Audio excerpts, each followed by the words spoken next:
Brigadier साहब, आज इमरान खान ने इस कमीशन के ऊपर अपना रद्द-ए-अमल दिया। उन्होंने कहा वो कौन है जो मौजूदा वज़ीर आज़म और साबिक वज़ीर आज़म की ऑडियो को भी टेप करता है, लीक करता है। बता सकते हैं वो कौन है ब्रिगेडियर साहब?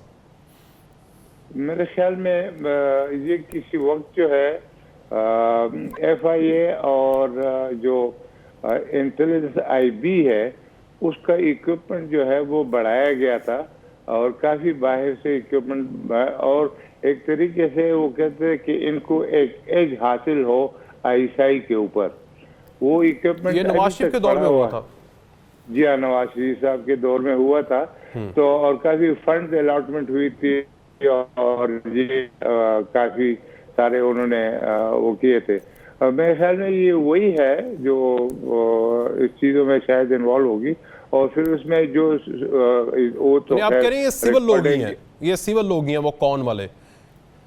जी हाँ, मेरे ख्याल में सिविल लोग ही हैं, क्योंकि आर्मी का कोई काम प्रोफेशनली तो कोई आर्मी के जो इंटेलिजेंस है दो हिस्सों में है। एक MI है, मिलिट्री इंटेलिजेंस, वो प्योरली मिलिट्री उसके ऊपर है, इंडिया के ऊपर अफगानिस्तान वगैरह जो भी काम है वो प्रोफेशनल काम। और ISI थोड़ा सा इसको वो पॉलिटिकल विंग बनाया गया था जो अभी तोड़ दिया गया है और अभी जो है ज्यादा इन्वॉल्व नहीं है। लेकिन IB और FIA जो सिविलियन इदारे हैं वो उनके हाथ लंबे हो गए हैं माजी में। जी हाँ, ठीक। तो और उसकी वजह से मैं समझता हूँ कि ये कोई इम्बैलेंस नजर आ रहा है, लेकिन ये सारी चीजें मौजूद होती है। प्रॉब्लम ये है कि कौन क्या चीज किस वक्त लीक करना चाहता है, ये इसका ताल्लुक सियासत से है। ठीक। इरफान कादिर साहब, ये आज मरीम नवाज साहिबा भी कह रही थी कि जस्टिस खोसा, जस्टिस साकिब, उनका भी ट्रायल अभी उनकी भी बारी है, कटहरे में लाएंगे। सर ये क्या आपको लगता है कि बारी बारी सबकी बारी आएगी? साबिक कुछ जो फौजी रिटायर्ड ऑफिसर हैं, क्या उनको भी ये इतनी हिम्मत रखते हैं कि लाएंगे कटहरे में जिनके ऊपर ये इल्ज़ामात लगाते हैं, तस्वीरें दिखाते हैं अपने जलसों में? या करना चाहिए ऐसा इस वक्त आ गया? अभी तक तो जो ऑडियो लीक्स जिनका जिक्र आया है इस कमीशन के बनाए जाने में, वो तो जुडिशरी सेंट्रिक है। और चूंकि जुडिशरी पे बहुत सारी बातें आ रही थी और वो एक बहुत बड़ी कंट्रोवर्सी का शिकार थी, तो मैं समझता हूँ कि ये जो कमीशन बनेगा तो ये जब इसमें इंक्वायरी करेगा तो फिर बहुत सारी चीज़ें जो है क्लैरिफाई होंगी, क्लियर होंगी, क्लैरिटी आएगी। और इसमें जैसे कमरान मुर्तज़ा साहब फरमा रहे थे कि अगर तो कुछ हाजिर सर्विस जजेस जो हैं वो मिसकॉन्डक्ट के ज़ुमरे में आते हैं तो उनके मामला तो डेफिनेटली फिर सुप्रीम जुडिशल काउंसिल की तरफ चले जाएंगे जी। और अगर कोई इस तरह का हमें कोई करप्शन का आंसर मिलता है और कोई ऑफेंसेस अगर किसी ने कमिट किए हैं अंडर द पीनल कोड, तो वो जो दूसरे इदारे हैं, जो तफ्तीशी इदारे हैं, और फिर उनकी प्रोसिक्यूशंस जो हैं वो दूसरी अदालतों में हो सकती हैं, जो कोर्ट्स हैं, फौजदारी कोर्ट्स में भी हो सकती हैं।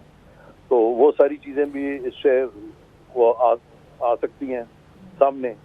तो इन एनी केस अगर इस तरह की कोई कॉन्डक्ट किसी जज ने अगर वाकई किया है तो उसको तो कैफरे किरदार तक पहुंचाना ज़रूरी है, लेकिन अगर वो इनोसेंट है और उस पर बातें उछल रही हैं तो वो भी ज़रूरी है कि कमीशन उसको क्लियर कर दे ताकि वो आराम से अपना काम कर सके। ठीक, दो चीज़ें हैं ना सर, एक तो एक जज का, हाजिर सर्विस का या रिटायर का मिसकंडक्ट ऑडियो के अंदर, और दूसरा ऑडियो लीक करने वाले का मिसकंडक्ट के वो एक प्राइवेट बात को लीक कर रहा है। दोनों चीज़ों को देखा जाएगा? नहीं, ऑडियो लीक करने वाले का कोई मिसकंडक्ट नहीं है। ये ज़रा बात को समझें, पहले आप समझाएं सर। वो ये है कि ऑडियो लीक वाले का मिसकंडक्ट वहाँ आता है जहाँ पे कि दो लोग आपस में कोई राज़ो न्याज़ कर रहे हैं, कोई घरेलू बात है, आप उनकी बदनामी करने के लिए लीक कर देते हैं।